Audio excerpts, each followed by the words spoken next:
Bismillahirrahmanirrahim. Assalamualaikum warahmatullahi wabarakatuh. Yang terhormat kepada Ibu Yuli Rahmawati selaku dosen pengampu mata kuliah wawasan pendidikan dan Kak Alin selaku asisten dosen mata kuliah wawasan pendidikan. Sini izinkan kami dari kelompok 4 ingin memaparkan hasil diskusi kami mengenai perbandingan sistem pendidikan.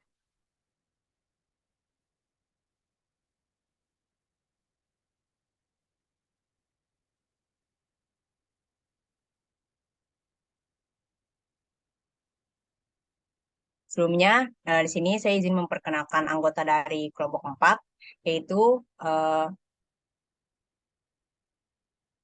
yang pertama ada Hanifah Gina Juliana, kemudian ada Herlina Zahidah Yahya, ada Indah Septiani, ada Latifah Dwi Mulyani, ada saya sendiri Septiah Luyana, dan ada Siti Maria.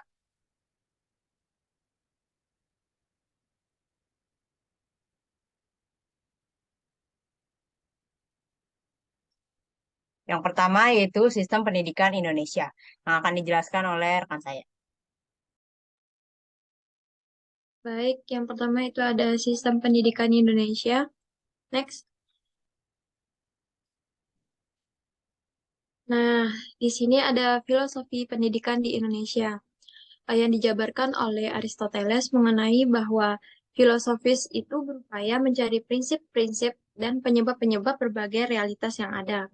Nah, di sini ada aliran filosofis dan makna filosofis yang terbagi menjadi 6, yaitu idealisme, liberalisme, next,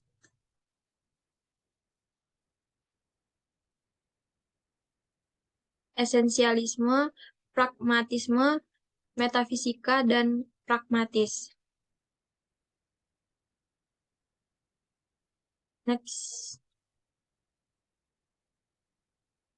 Nah, konsep filsafat pendidikan di Indonesia ini ada dua pandangan. Yang pertama itu Ki Hajar Dewantara, yang dimana pendidikan itu berusaha untuk Indonesia Indonesia mengarahkan pendidikan untuk meningkatkan citra Indonesia menjadi pribadi yang teguh dan pada nilai-nilai kebenaran. Nah, selanjutnya itu ada pandangan Kiai Ahmad Dahlan, yang dimana eh, mewujudkan pendidikan itu dalam agama, yang dimana luas pandangan dan paham masalah ilmu keduniaan serta bersedia berjuang untuk kemajuan masyarakatnya. Next. Sebagaimana yang kita ketahui, Pancasila itu kan dasar negara Indonesia. Nah, Pancasila terdapat pada perumusan pembukaan Undang-Undang Dasar. Nah, implikasi Pancasila ini adalah dasar pendidikan nasional, di mana pada pasal 2 Undang-Undang RI nomor 20 tahun 2003 tentang Sistem Pendidikan Nasional yang menyatakan bahwa pendidikan nasional itu adalah pendidikan yang berdasarkan Pancasila dan Undang-Undang Dasar Negara Republik Indonesia tahun 1945. Nah, sehubung dengan itu, maka pendidikan di Indonesia ini memiliki landasan filosofis pendidikan tersendiri, yang dimana sistem pendidikan nasionalnya itu adalah Pancasila. Nah, apa yang dimaksud dengan sistem pendidikan nasional? Sistem pendidikan nasional adalah keseluruhan komponen pendidikan yang saling terkait secara terpadu untuk mencapai tujuan pendidikan nasional.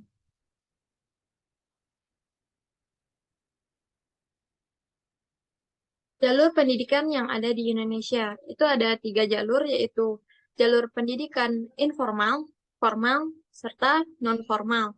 Yang dimana contohnya informal itu yang dilakukan pada pendidikan lingkungan keluarga, pendidikan formal itu pada pendidikan dasar, pendidikan menengah, dan pendidikan tinggi. Sedangkan pendidikan non-formal itu adalah dilaksanakan secara terstruktur dan berjenjang dengan sistem terbuka melalui tatap muka atau jarak jauh.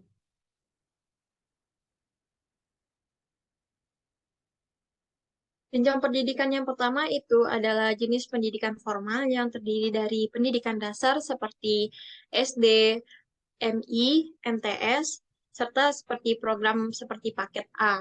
Nah, yang kedua itu ada pendidikan menengah seperti MA, SMA, SMK, dan program seperti paket C.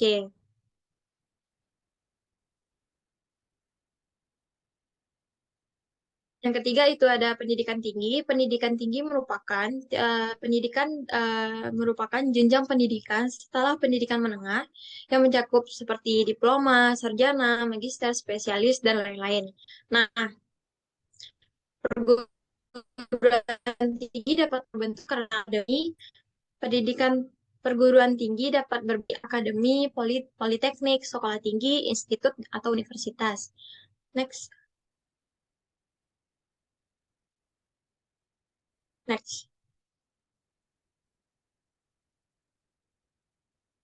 Nah, jenis pendidikan di Indonesia yaitu pertama ada pendidikan umum, dan di mana pendidikan dasar dan menengah mengutamakan perluasan pengetahuan. Yang kedua itu ada pendidikan kejuruan. Pendidikan kejuruan ini yaitu mengutamakan peserta didik untuk bekerja dalam bidang tertentu. Yang ketiga itu ada pendidikan akademik, yang di mana pendidikan tinggi program sarjana dan pasca sarjana yang diarahkan terutama kepada penguasaan disiplin ilmu pengetahuan tertentu. Yang keempat ada pendidikan profesi yang di mana peserta didik ini memiliki pekerjaan dan persyaratan keahlian yang khusus.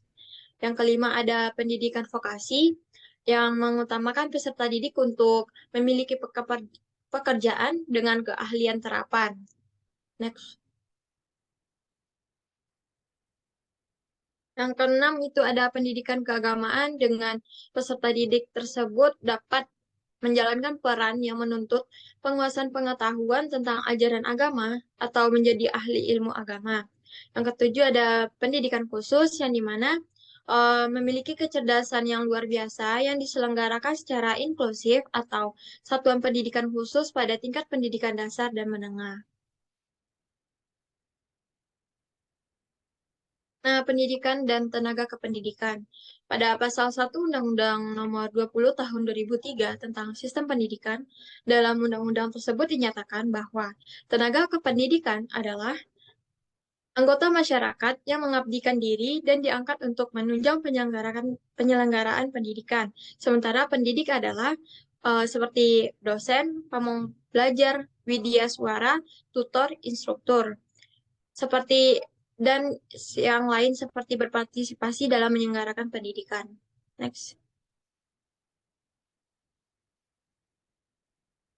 Pendidikan dan tenaga kependidikan. Nah, di sini dipertegas pada pasal 39 Undang-Undang Nomor 20 Tahun 2003 tentang Sisdiknas yang menyatakan pada tenaga pendidik bertugas untuk menjalankan administrasi. Yang kedua, sistem pendidikan guru, yaitu berupa pendidikan guru 4 tahun dan PPG yang dibangun menjadi satu kesatuan. Next. Pada bab 4 Undang-Undang 20 tahun 2003 tentang standar pendidik dan tenaga kependidikan, pada pasal 28 ayat 1 dicantumkan bahwa pendidik harus memiliki kualifikasi akademik kompetensi sebagai agen pembelajaran. Nah, pada ayat kedua dijelaskan kualifikasi akademik sebagai dimaksud pada ayat 1 adalah tingkat kependidikan minimal harus dipenuhi oleh seorang pendidik yang dibuktikan dengan ijazah. Nah, pada ayat keempat yaitu jika tidak memiliki ijazah, sebagaimana dimaksud pada ayat 2, tetapi memiliki keahlian khusus yang diakui dan diperlukan, dapat diangkat menjadi pendidik. Next. Kesejahteraan gurunya. Di sini dilihat dari gaji. Gaji pokok guru besarnya bervariasi menurut golongan dan kelompok. Nah, seperti PNS, gaji yang diterima dalam pemerintahan pusat besarnya menurut golongan dan lama mengajar dengan kisaran 800 sampai 2 juta. Nah, pada guru honorer itu diberikan oleh pemerintah daerah kepada atau kabupaten masing-masing yang dengan gaji 710.000 setiap bulan. Nah, sedangkan guru swasta tersebut uh, besar gajinya bervariasi tiap jam, tergantung besar kecilnya sekolah antara kisaran 10.000 per jam atau 20.000 per jam. Next. Nah, tapi pada guru guru swasta itu mendapatkan tunjangan dari pemerintah. Nah, di mana sebesar 1.200.000 per tahun. Namun, tidak semua guru mendapatkan sehingga akhirnya tunjangan dari tunjangan guru tersebut itu dibagi menjadi beberapa dan kisaran tersebut dapat diterima berkisar antara 50.000 per guru. Dan paling menyentuh hati bahwa masih banyak guru swasta yang digaji pihak sekolah, terutama madrasah-madrasah antara 50 sampai 300. Next.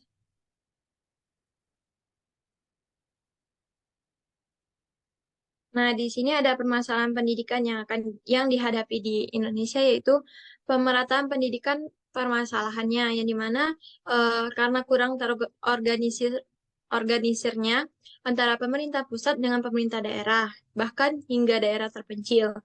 Yang kedua, mutu dan relevansi pendidikan yang dapat dinilai dari kualifikasi belajar yang dicapai oleh guru dan dosen dibanding negara berkembang lainnya. Maka kualitas tenaga pengajar pendidikan tinggi di Indonesia memiliki masalah yang sangat mendasar pada mutu dan relevansi pendidikan.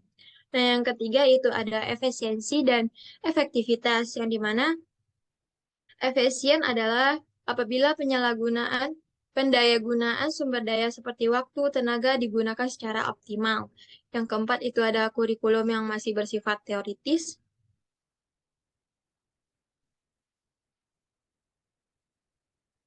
Nah, masalah terbesar di pendidikan Indonesia ini adalah rendahnya pelayanan di Indonesia, rendahnya mutu pendidikan di Indonesia, rendahnya mutu pendidikan tinggi di Indonesia, dan rendahnya kemampuan literasi anak-anak di Indonesia.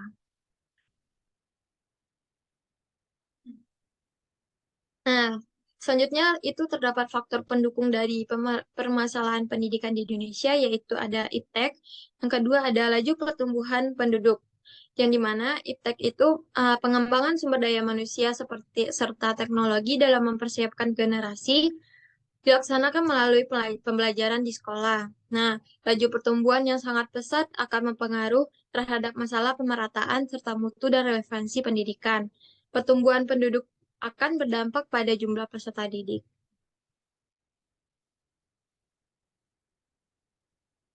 Selanjutnya itu ada sistem pendidikan Jepang yang akan dibahas oleh rekan saya.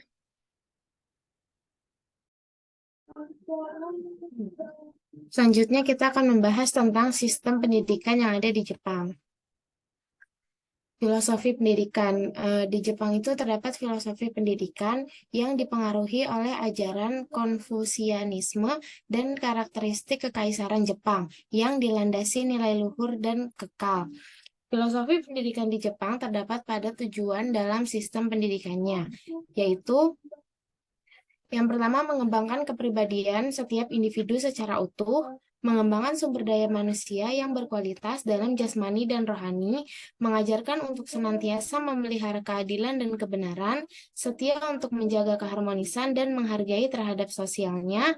Lalu siswa dituntut untuk disiplin, menghargai waktu, dan memiliki etos kerja. Yang terakhir, bertanggung jawab untuk meningkatkan semangat independen guna membangun negara dan menjaga perdamaian dunia. Selanjutnya ada sistem pendidikan di Jepang. Sistem pendidikan di Jepang itu terbagi menjadi tiga. Yang pertama ada pendidikan dasar. Pendidikan dasar terbagi menjadi dua. Yang pertama sekolah dasar atau shukago. Yang kedua ada sekolah menengah atas atau chukago. Selanjutnya ada sekolah menengah atas.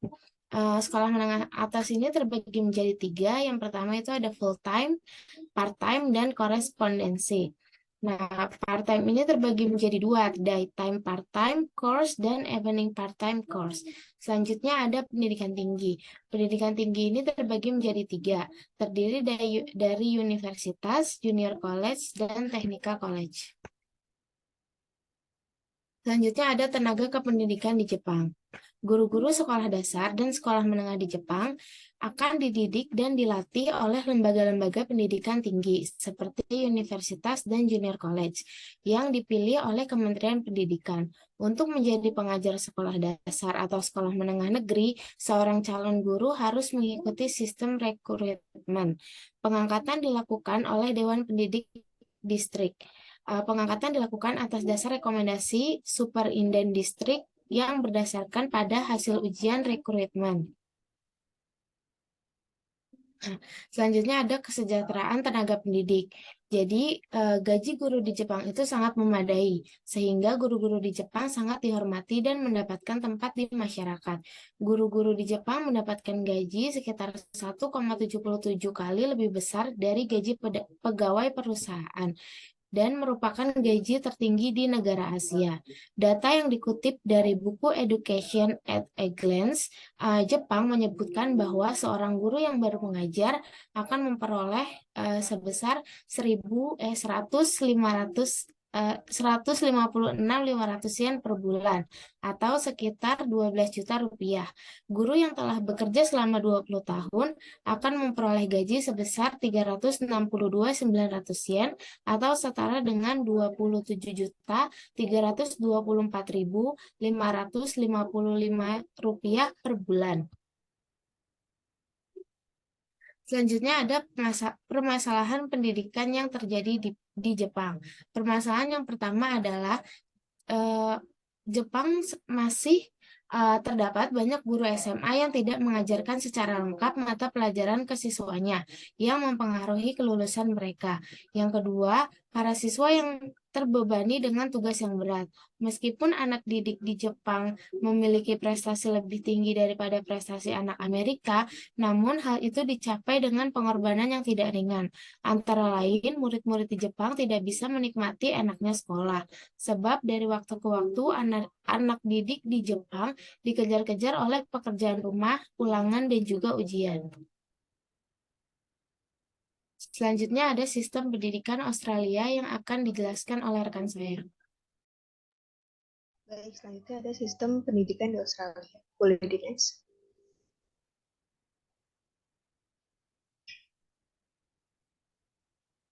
Yang pertama akan dibahas yaitu filosofi pendidikan. Filosofi pendidikan di Australia yaitu karena persatuan dan toleransi dalam keberagaman menjadi landasan berdirinya negara Australia. Seperti yang kita ketahui bahwa di Australia itu terjadi percampuran multibudaya, maka dari itu hal tersebut menjadi dasar pengembangan pendidikan di Australia yang kemudian diserahkan kepada masing-masing sekolah untuk mengembangkan pendidikannya dan tentunya telah disesuaikan dengan kebutuhan masyarakat lokalnya. Boleh di next.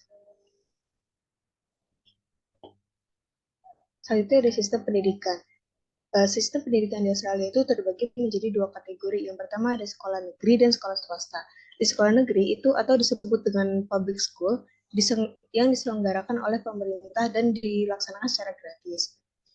Kurang lebih sebesar 65% masyarakat atau siswa Australia akan ditampung dan dididik dalam sekolah negeri atau pemerintah ini. Kemudian ada sekolah swasta yang mana sekolah swasta ini dikelola oleh lembaga pendidikan swasta atau masyarakat secara mandiri dengan adanya pungutan bagi peserta didiknya. Sebesar 34% masyarakat atau siswa Australia yang akan menempuh pendidikannya di sekolah Katolik atau sekolah berbasis agama dan sekolah swasta ini. Boleh di next. Selanjutnya pengelolaan pendidikan. Di sini tujuan pendidikan di Australia itu mengisyaratkan terhadap pentingnya pengembangan antara pelayanan kebutuhan individu dan kebutuhan masyarakat melalui sistem pendidikan. Pada level sekolah, tekanan pendidikan di Australia ini lebih diarahkan sebagai wadah pengembangan potensi murid sebaik mungkin. Sedangkan pada tingkat pendidikan tinggi, tekanan itu lebih diarahkan pada pencapaian kebutuhan pendidikan untuk kepentingan ekonomi secara umum. Untuk mencapai tujuan umum tersebut, berbagai sektor pendidikan harus mempunyai fokus pada program yang berbeda-beda. Pada dasarnya, pemerintah federal Australia tidak campur tangan langsung tentang tujuan pendidikan kecuali yang telah tertulis pada undang-undangnya. Boleh di next.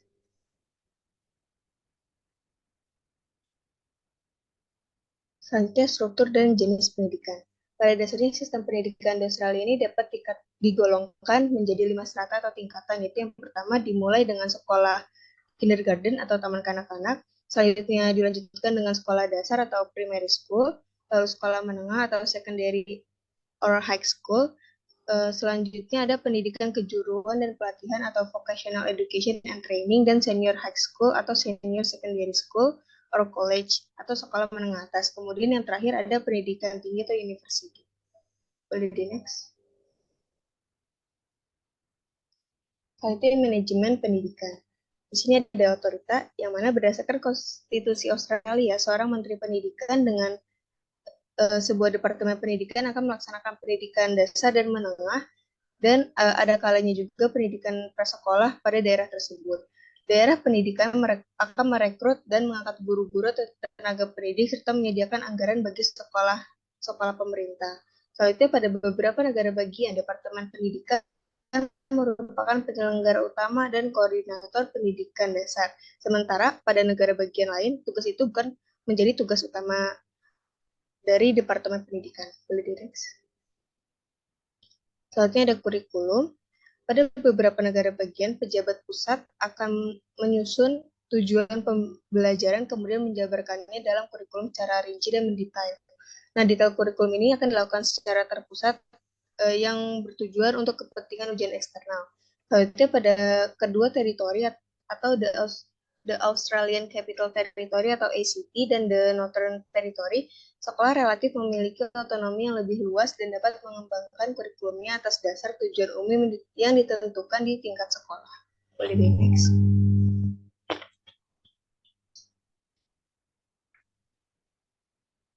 Nah, di Australia ini terdapat 8 bidang pembelajaran yang menjadi fokus dari pengajaran di semua sekolah Australia.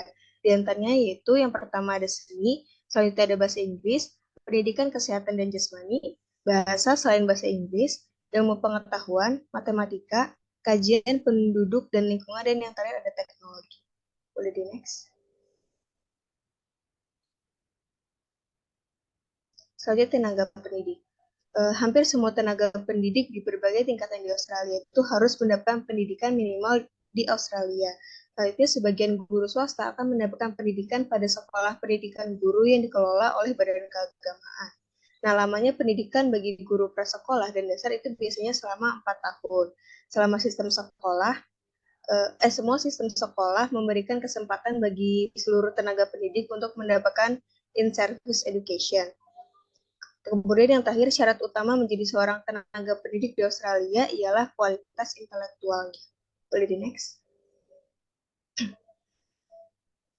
Selanjutnya perbedaan sistem pendidikan di Australia dan di Indonesia. Yang pertama ada penerapan wajib militer. Penerapan wajib belajar. Seperti yang kita ketahui bahwa di Indonesia itu diterapkan wajib belajar selama 12 tahun. Sedangkan kalau misalnya di Australia itu hanya menerapkan wajib belajar selama 10 tahun atau sampai kelas 10 menengah atas. Selanjutnya itu lamanya waktu dalam menuntut ilmu. Di Australia, lama pendidikan dasar dan pendidikan menengah itu berbeda-beda pada setiap negara bagiannya. Karena peraturan tersebut akan diberikannya wewenang sepenuhnya pada pemerintah negara bagiannya. Sedangkan di Indonesia, lamanya pendidikan itu relatif sama untuk setiap daerah, baik itu di daerah provinsi, kabupaten, maupun kota. Boleh di next.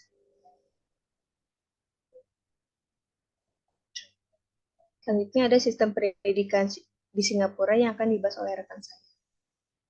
Selanjutnya di sini ada sistem pendidikan Singapura. Boleh di next. Pendidikan di Singapura memiliki dasar pemikiran bahwa setiap siswa memiliki bakat dan minat yang unik. Tujuannya itu untuk membentuk masyarakat Singapura yang berbudaya tinggi dalam hal etika, disiplin, dan perilaku sosial sehari-hari, serta mengembangkan kreativitas anak didik khususnya bidang teknologi informasi. Faktor-faktornya itu terdapat fasilitas yang mencakupi faktor biaya, faktor pendidik, faktor anggaran pendidikan, dan analisis kurikulum. Boleh di next.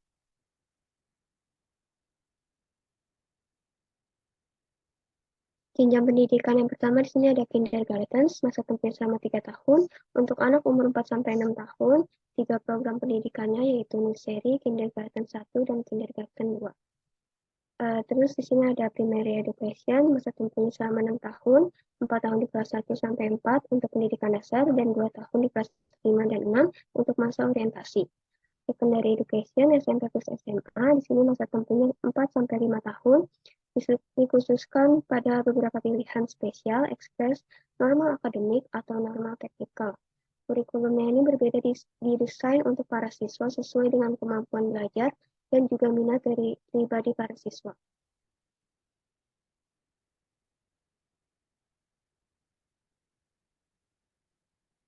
Pra-University ini program pendidikan yang ditempuh selama 2 tahun untuk mempersiapkan para siswa untuk menempuh ujian GCE A-Levels.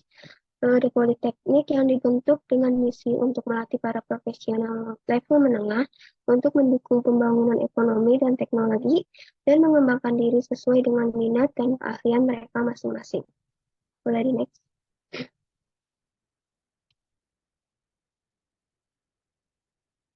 Selanjutnya ada Singapore University. Di sini dia memiliki misi untuk mempersiapkan para siswa tidak untuk dunia kerja saat ini, tapi untuk mempersiapkan mereka pada saat masuk ke dunia kerja setelah mereka lulus. Singapura memiliki 3 universitas lokal. Yang pertama ada Nanyang Technological University, National University of Singapore, dan Singapore Management University.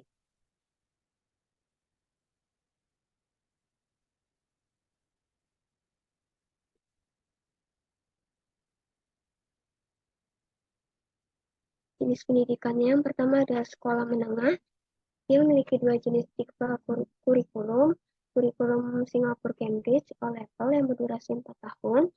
Lalu kedua di sini ada program pra-universitas berdurasi 2 tahun diambil ketika siswa telah menyelesaikan pendidikan O-Level mereka.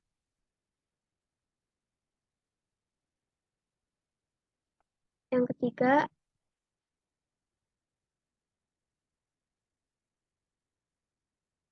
ada Institute of Technical Education dan Politeknik. Durasinya ini selama 3 tahun dan menawarkan program pelatihan dan pendidikan praktis dunia profesional di dalam kurikulumnya. Yang keempat ada program universitas, pendidikan universitas di Singapura yang terkenal akan kualitasnya dalam hal pengajaran dan juga kualitas para lulusannya. Boleh di next.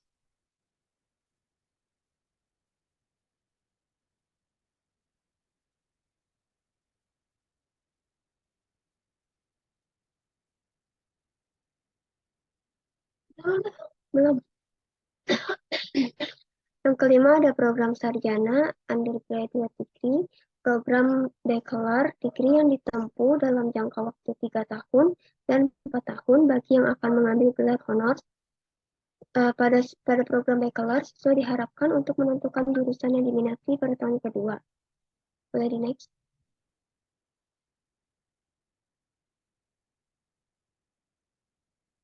Yang keenam ada program pasca sarjana. Siswa yang telah menyelesaikan bachelor degree dapat melanjutkan ke jenjang pendidikan selanjutnya, yaitu selanjutnya ke program master yang berdurasi 1 hingga 2 tahun. Yang ketujuh ada program doktoral, program lanjutan di mana siswa mengikuti seminar, menulis karya ilmiah, dan melakukan riset. Minimal durasinya adalah 3 tahun. Boleh di next.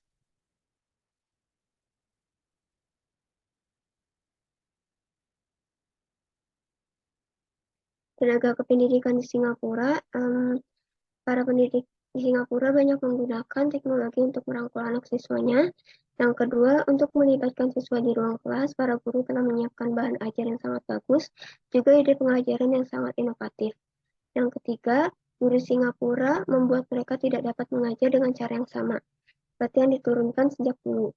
Yang keempat, guru di Singapura tidak hanya menjadikan siswa menjadikan konsumen pengetahuan, tetapi juga sekaligus menjadi penghasil pengetahuan. Yang kelima, guru di sana tidak selalu lupa untuk mengupgrade wawasannya juga. Jadi next.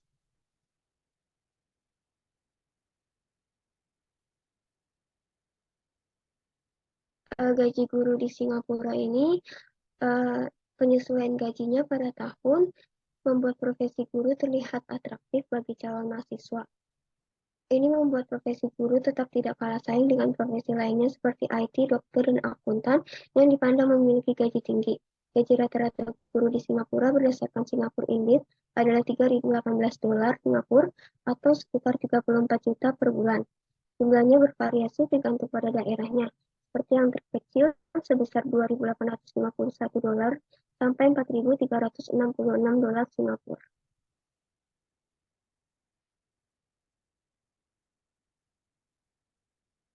Masalah pendidikan di Singapura adalah tidak adanya hubungan yang harmonis antara guru dan siswa. Ada konflik kepribadian dan nilai. Beberapa siswa, khususnya di nilai kelas bawah, bolos sekolah atau menyebabkan masalah di kelas karena mereka tidak peduli. atau tidak dapat mengendalikan diri mereka sendiri. Boleh di next.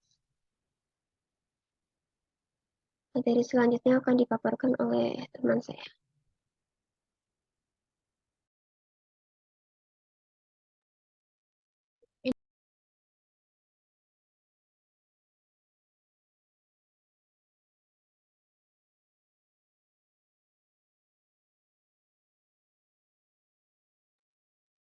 Selanjutnya ada sistem pendidikan di Amerika.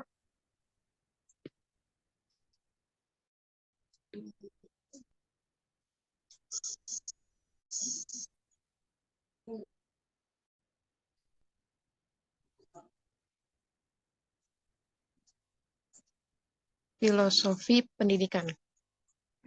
Amerika menerapkan metode sains, teknologi, engineering, art, and math atau STEAM. Ini adalah metode belajar terapan yang menggunakan pendekatan antar ilmu proses belajar ilmu. Proses belajar mengajarnya aktif dan berbasis pemecahan masalah. Siswa pun terdidik berpikir kritis, analitis, dan fokus pada solusi.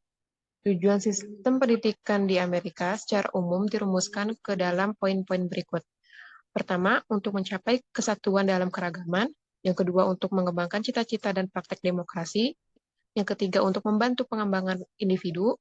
Yang keempat, untuk memperbaiki kondisi sosial masyarakat. Dan yang terakhir, untuk mempercepat kemajuan nasional. Next.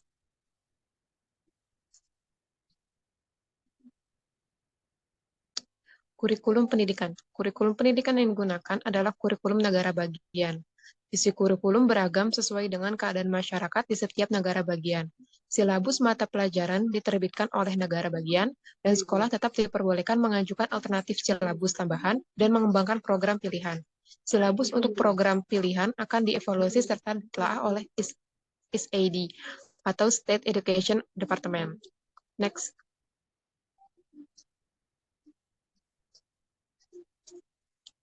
Kemudian ada sistem pendidikan di Amerika Serikat.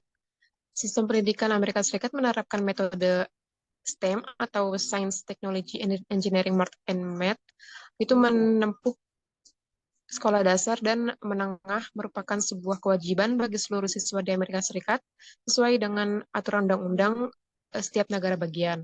Pendidikan menengah di Amerika Serikat, siswa diwajibkan mengambil sejumlah mata pelajaran wajib atau mandatory subjects dan memilih mata pelajaran pilihan atau elektif.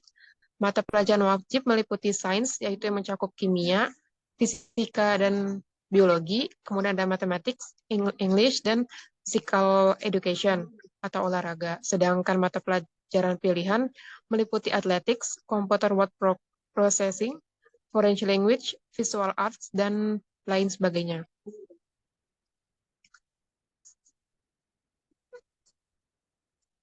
Jenjang pendidikan dasar di Amerika Serikat. Berjenjang dari kindergarten, kemudian dilanjut elementary school hingga 5th grade, namun ada juga yang hingga 4th grade, 6th grade, dan atau 8th grade, tergantung sistem kurikulum pada school district tersebut. Untuk guru sekolah dasar di Amerika juga dibekali pendidikan lanjutan terkait dengan cognitive and psychological development. Guru di Amerika Serikat juga dituntut untuk menyelesaikan pendidikan bachelor and or master degree bidang early childhood and elementary education.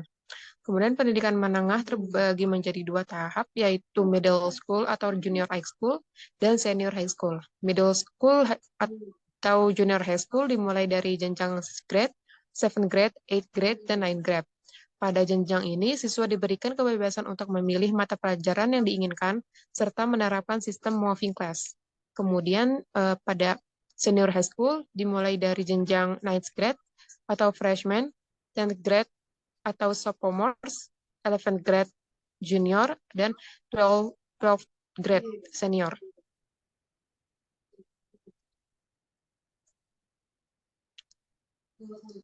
Kemudian jenjang pendidikan pada college atau university atau dikenal sebagai higher education. Pertama ada undergraduate atau S1, diperlukan waktu rata-rata 4 tahun untuk memperoleh gelar bachelor. Kemudian dalam 2 tahun pertama, mahasiswa diwajibkan untuk mengambil mata kuliah prasyarat, yaitu literatur, sains, ilmu sosial, seni, sejarah, dan lain sebagainya. Pemilihan mayor dilakukan pada tahun ketiga. Kemudian graduate master atau S2, program graduate untuk mengejar gelar master pada umumnya memakan waktu 1 atau 2 tahun. Kemudian graduate doktor atau S3, di beberapa perguruan tinggi, mahasiswa bisa memasuki jenjang doktoral tanpa memperoleh gelar master. Gelar PhD bisa diperoleh dalam waktu 3 tahun atau lebih. Dalam 2 tahun pertama, sebagian besar kandidat doktoral mendaftar untuk kelas-kelas dan seminar. Kemudian setidaknya untuk 1 tahun dihabiskan untuk penelitian dan menulis tesis atau disertasi yang terdiri dari pandangan, rencana, atau penelitian yang belum pernah dipublikasikan. Kemudian tenaga kependidikan di Amerika, tenaga kependidikan guru di Amerika Serikat. Hak-hak kesejahteraan guru dan dosen terlihat adanya bentuk penghargaan pemerintah seperti tunjangan profesi, fungsional, tunjangan khusus, dan sertifikasi pendidik. Bagi guru pemula, gaji antara $25.000 sampai $35.000 per tahun. Standar kualifikasi guru minimal berpendidikan S1 di bidang mata pelajaran yang diajarkan dan menguasai metode pembelajaran. Guru harus memiliki lisensi semacam sertifikat mengajar yang harus diperbarui setiap 5 tahun. Pembaruan lisensi dimaksudkan agar guru selalu mengikuti perkembangan dan menambah pengetahuannya dengan cara mengambil course di perguruan tinggi sebanyak 6 kredit unit. Sertifikasi guru dilakukan oleh National Board of Professional Teaching Standards. Next.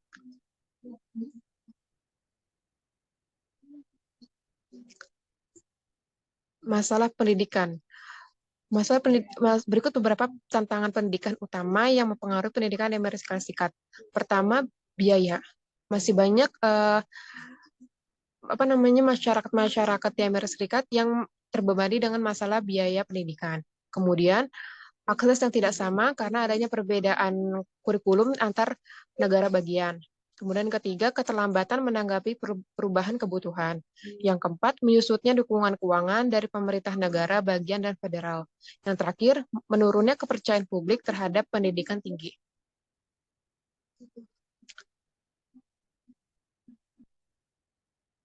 Kemudian selanjutnya akan disampaikan oleh rekan saya. Baik, terima kasih. Selanjutnya yaitu adalah sistem pendidikan di Finlandia. Filosofi pendidikan di Finlandia.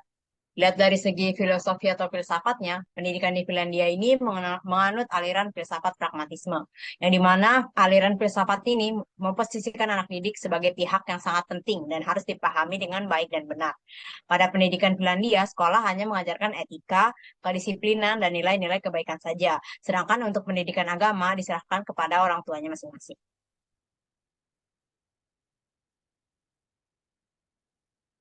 Kemudian sistem pendidikan di Finlandia. Jadi sistem pendidikan di Finlandia ini nggak memberlakukan standarisasi tes untuk mengukur kemajuan siswa di sekolah. Nah, kemudian selanjutnya tidak mengharuskan siswa untuk menjadi yang terpandai di sekolahnya. Nah, yaitu lebih menekankan bagaimana learning community itu dapat terbentuk. Jadi itu gimana komunikasi antara murid dengan pendidiknya itu bisa saling menyatu gitu, bisa saling berkoneksi gitu daripada siswa itu menjadi yang terpandai di sekolahnya. Nah, kemudian selanjutnya yaitu pendidikan di Finlandia tidak memberikan banyak pekerjaan rumah atau tugas pada siswa.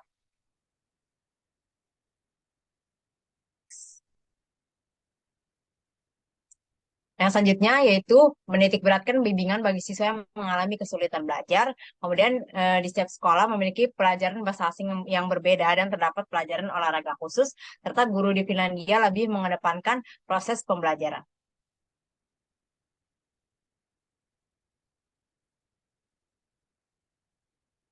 Jenjang pendidikan di Finlandia yaitu terdiri dari yang pertama adalah pendidikan prasekolah atau pendidikan anak usia dini. Kemudian yang kedua ada pendidikan dasar wajib atau peruskoulu. Yang ketiga ada pendidikan menengah umum atau lukio. Nah, atau juga ada pendidikan kejuruan atau disebut juga dengan ammatikoulu.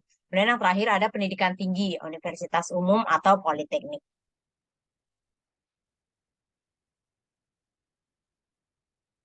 Pendidik dan tenaga kependidikan. Jadi di Finlandia itu guru merupakan profesi yang sangat-sangat dihargai. Yang dimana pendapatan guru di Finlandia ini yaitu sekitar 3.400 euro atau setara dengan 40 juta rupiah 42 juta rupiah per bulan. Kemudian yang selanjutnya kualifikasi pendidikan seorang guru di Finlandia adalah setingkat magister atau S2. Nah, yang dimana calon guru ini berasal dari mahasiswa 10 besar di kampus yang kemudian masih akan disaring lagi secara ketat.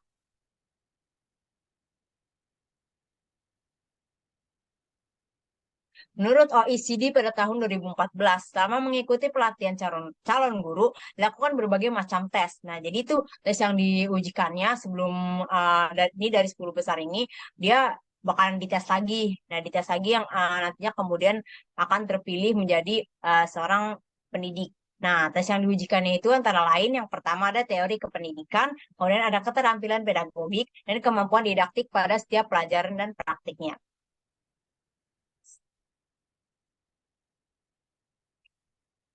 Permasalahan pendidikan. Nah, jadi tuh Finlandia ini kan negara dengan sistem pendidikan terbaik di dunia ya. Nah, jadi tuh yang dimana dia ini hampir tidak ada permasalahan, kecuali pada saat mungkin pas saat ada pandemi virus COVID-19, yang dimana semua sistemnya itu tuh yang semulanya tadi pendidikannya tatap muka berubah jadi tatap maya gitu atau pembelajaran jarak jauh, yang dimana pastinya butuh penyesuaian lagi dalam menjalankan sistem pembelajaran ini.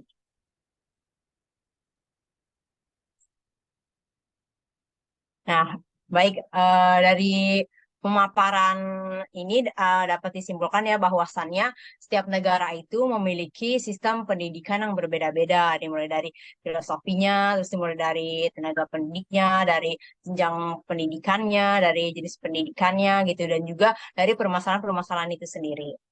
Nah, baiklah, sekian pemaparan dari kelompok kami. Apabila terdapat kekurangan, mohon maaf. Terima kasih. Wassalamualaikum warahmatullahi wabarakatuh.